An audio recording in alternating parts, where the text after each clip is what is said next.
Hello friends, कैसे हैं आप लोग। I hope you all are doing great. यार आप लोग की बोर्ड एग्जाम्स की डेट शीट आ चुकी है एंड आई होप आप लोग की तैयारी अच्छे से चल रही है। देखो, कुछ इंपॉर्टेंट इंस्ट्रक्शंस है आप लोग के बोर्ड एग्जाम्स के लिए, क्लास 10th के बच्चों के लिए भी और क्लास 12th के लिए भी। मैं आपको बताता हूँ। My name is Harsh Thapar, I am a post graduated teacher and let's start. देखो, सबसे पहली जो इंपॉर्टेंट चीज है वो ये है कि आप लोगों को अपनी जो प्रिपरेशन करनी है बोर्ड एग्जाम के लिए, वो as per the CBSE syllabus ही करनी है। आप कोई भी बुक फॉलो कर रहे हो उससे कोई फर्क नहीं पड़ता है। एक बार आपको सीबीएसई का ऑफिशियल सिलेबस देखना है। मैं दोनों का लिंक आपको नीचे डिस्क्रिप्शन में दे रहा हूँ, क्लास 10th का भी और क्लास 12th का भी।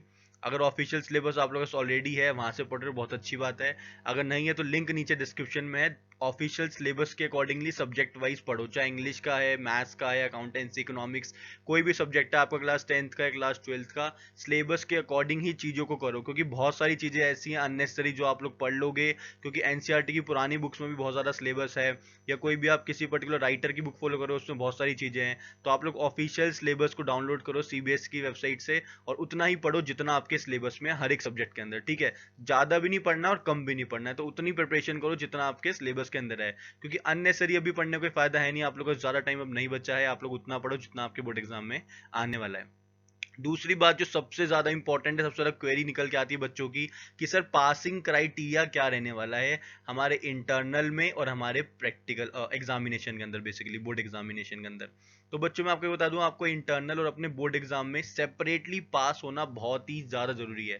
यानी कि मिनिमम 33% आपको अपने इंटरनल्स में लेके आने हैं, और 33% आपके थ्योरी एग्जाम यानी कि बोर्ड एग्जाम में लेके आने ही आने हैं। ये बहुत ज्यादा कंपलसरी आप लोगों के लिए। काफी सारे बच्चों का डाउट था कि सर अगर हम मान लो इंटरनल में पास हो गए और टोटल मिला के अगर हम लोग पास होते तो क्या हम लोग पास कंसिडर कर दिए जाएंगे। तो भाई ऐसा नहीं होता, मैं आपको बताया था। जैसे मान लो बोर्ड एग्जाम आपका हो रहा है 80 मार्क्स का, तो उसमें आपको मिनिमम 27 मार्क्स लाने ही पड़ेंगे। 27 मार्क्स आपको लाने हैं, कंबाइंड 33 मार्क्स नहीं लाने हैं, सेपरेटली भी आपको पास होना है।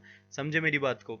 तो एटलीस्ट आपको 7 मार्क्स लेके आने होंगे अपने इंटरनल्स में आउट ऑफ 20, और 80 मार्क्स से जो आपका एग्जाम होगा उसमें मिनिमम 27 आपको स्कोर करना होगा पास कंसीडर करे जाने के लिए।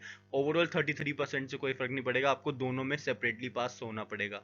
तो ये आप लोगों का पासिंग क्राइटेरिया। इस पूरी पीडीएफ का लिंक भी मैं आपको नीचे डिस्क्रिप्शन में दूंगा। सीबीएसई इंपॉर्टेंट इंस्ट्रक्शंस के रिगार्डिंग जितनी भी सारी बातें हैं, उनमें से मैंने कुछ ये 3 इंपॉर्टेंट बातें आप लोगों के लिए निकाली थी। तीसरी बात ये आती है बच्चों, कि जो भी आप लोग का ये इंटरनल असेसमेंट होता है ना, जितने भी आप लोग के इंटरनल असेसमेंट होने वाले हैं, जनवरी से होने वाले बेसिकली, इसमें ये सिर्फ आप लोगों का एक मंथ का रिकॉर्ड नहीं देखते हैं, ये कॉन्टिन्यूस असेसमेंट होता है।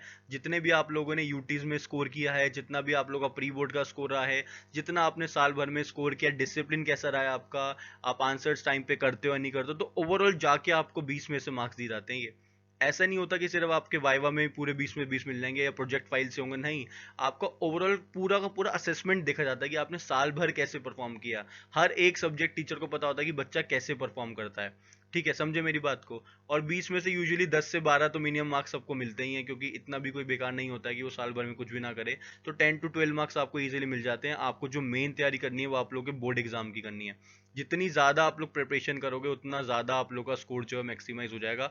अभी से लग जाओ, अच्छे से पढ़ लो, हर एक कॉन्सेप्ट को समझ लो। अभी भी आप लोगों के पास अराउंड 2 से 3 महीने हैं, अच्छे से मेहनत करो, आपका स्कोर डेफिनेटली मैक्सिमाइज होगा, ठीक है। अगर आप लोगों का कोई भी डाउट निकल के आ रहा है इसके अलावा, तो आप लोग मेरे से कमेंट करके पूछ सकते हो। तब तक के लिए all the very very best. Channel को सब्सक्राइब करना मत भूलिएगा, और साथ में लगे बेल आइकन को प्रेस कर देना, ताकि लेटेस्ट वीडियोस और अपडेट्स आप लोगों से पहले मिलती रहें। Thank you.